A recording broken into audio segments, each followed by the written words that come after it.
I don't remember how it started, but whenever somebody tells me I'm going to visit Thai or visit Plum Village, then I just take a piece of paper and I put my hand and I draw the outline and I send it to you.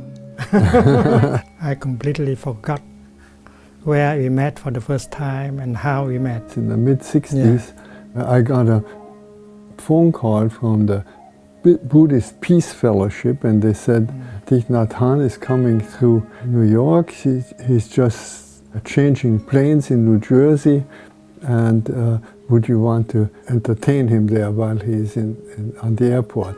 So I went to the airport in New Jersey, and you wrote a poem on a napkin for me. But I remember one time when we were together at Columbia University. That was the time when you were there. And Dan Berrigan, the peace activist, was celebrating the Eucharist in the little room that I had rented there. And then you came and you recited the Heart Sutra.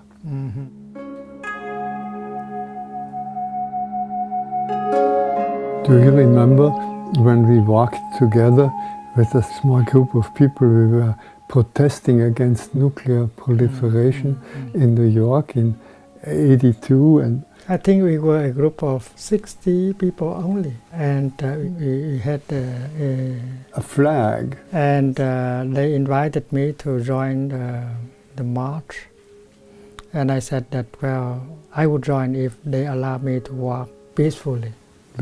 So we organized a group, and we walked so peacefully. And then many people behind us got angry. There was about 500,000 people walking on that day. And they shouted from behind, "Can't you walk?" And some of them overtook us and looked back at us, and they saw the way we walk, and they transformed. They see we are doing peace. We are not demanding peace. If you are not able to be peaceful and happy in every step, the peace march is not a peace march.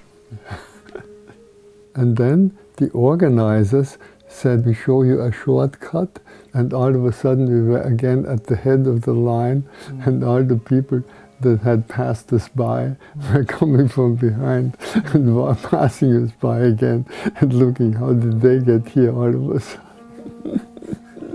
The peace movement should be a practice community. Peace is a practice. When you organize a group of people and asking for peace, that's not enough. And sometimes you do it violently and with a lot of anger. And the peace movement during the Vietnam War was not very peaceful. In the beginning, it went well, but after having tried for a few years and not seeing any effect, began to be impatient. We get angrier and angrier, and finally they wanted victory of one side over the other side. So that is not really a peace movement. I think a peace movement should be a community of practice, where people live together in brotherhood, sisterhood.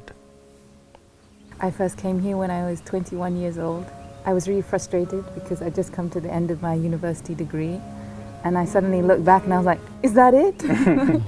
Is that all I'm going to learn? I thought I was coming here to discover life, the universe and everything, and I felt that my deepest heart questions, I didn't feel that I touched the depth of life that is there to be touched. And a friend of mine died suddenly, and I thought, wow, if I die suddenly, will I feel that I fully lived my life? And it was that summer, right after my final exams, that I came to Plum Village.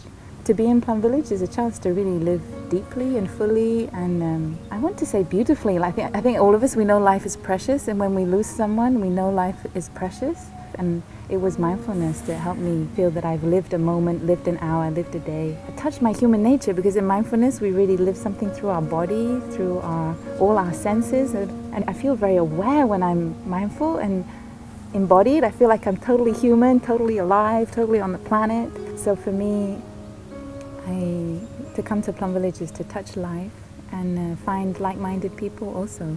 A lot of us, I mean, we're friends, as well as being brothers and sisters.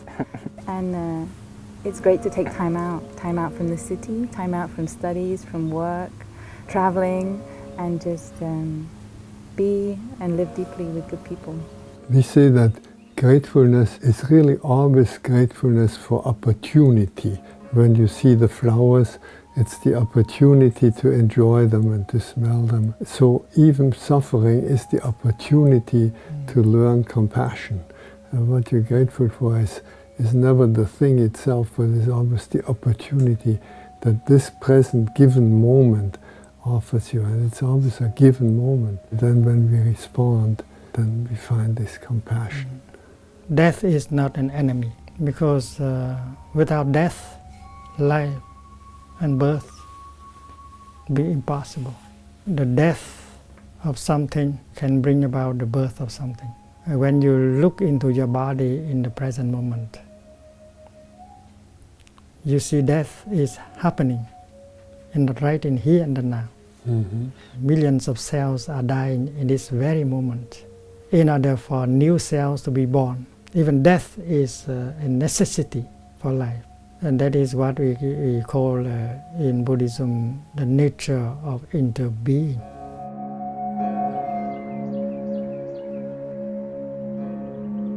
Gratefulness can be felt with every step. You are alive and your feet are still strong enough for you to make steps on this beautiful planet. So with mindfulness of breathing, mindfulness of walking, every step you make brings you home to the here and the now, so that you can get in touch with all the wonders of life. And every step like that can be nourishing and healing. During walking meditation, you stop the thinking. I think, therefore I am not truly there. You can feel the contact between your foot and the ground. Mother Earth is there. Mother Earth is in you. And there is a communion between you and Mother Earth.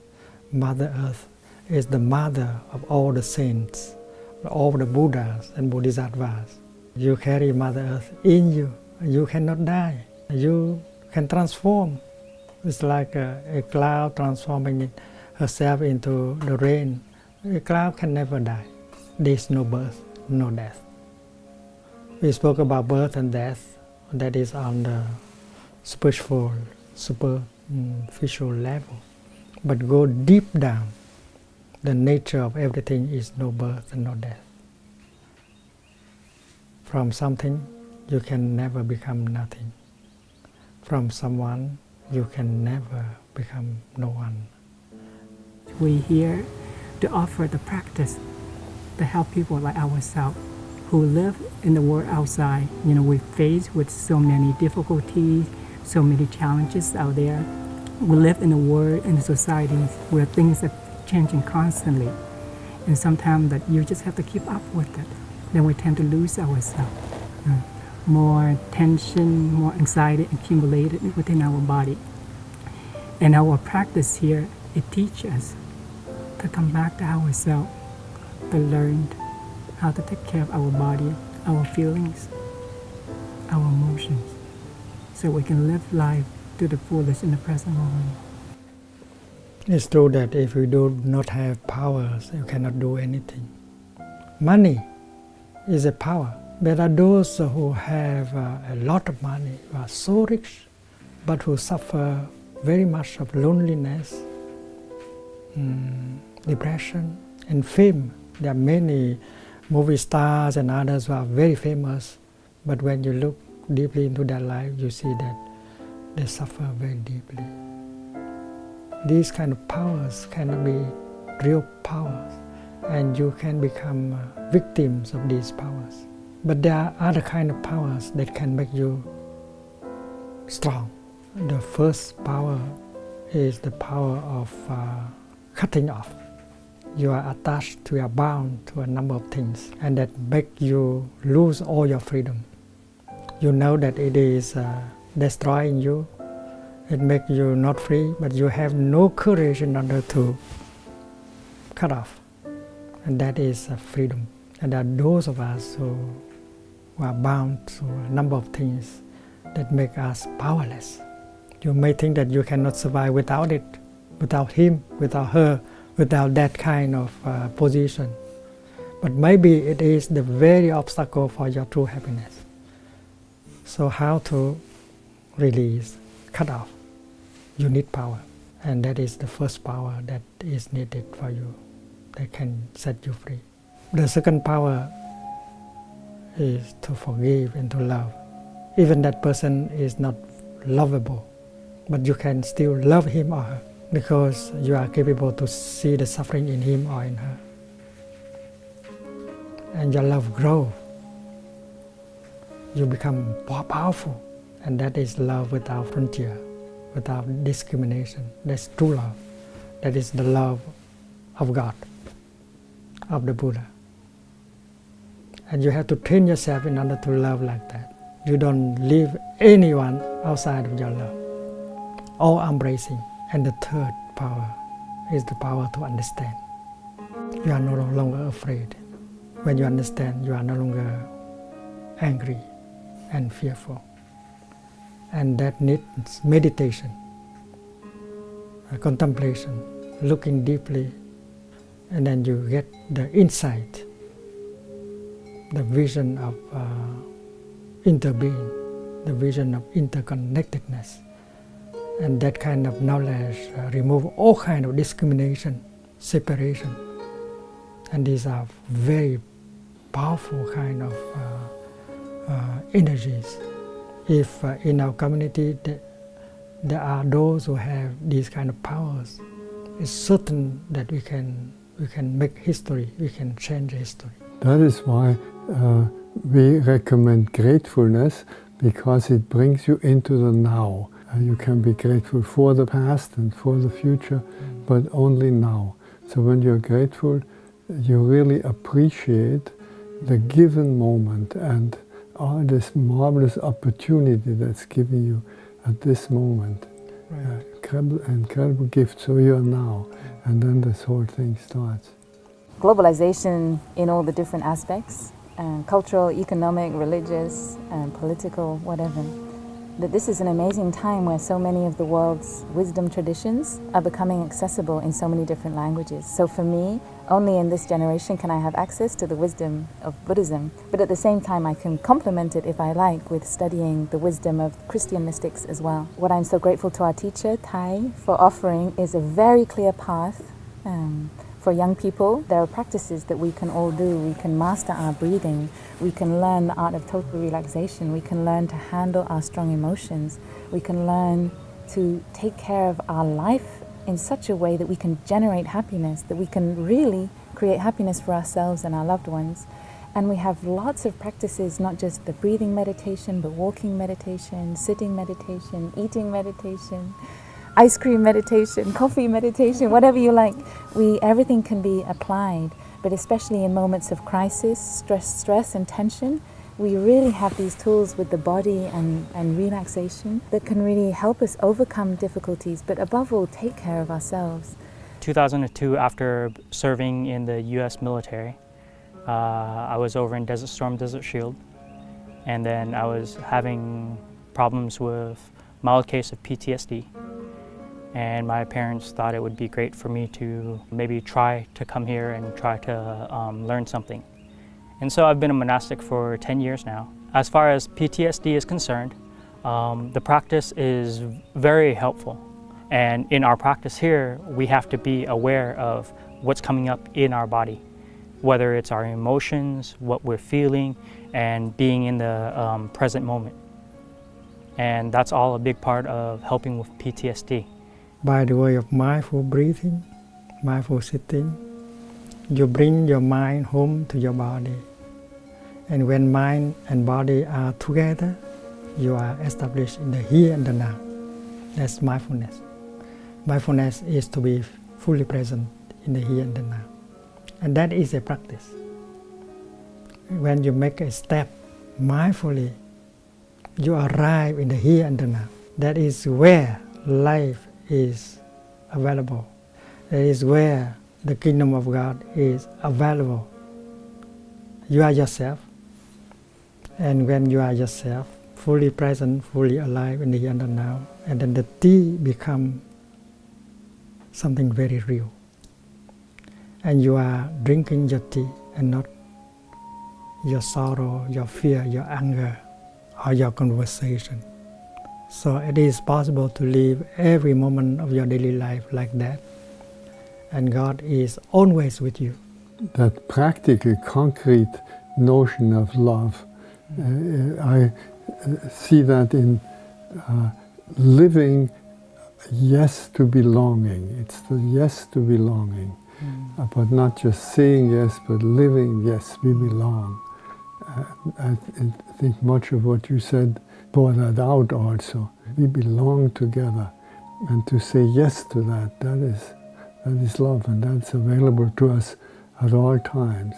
If you are capable of being mindful and free from sorrow, anger, fear, free from the notions, and then touching a flower, you touch the kingdom of God, and you touch God. Right in the here and the now. You don't have to die in order to go to the kingdom of God. It may be too late.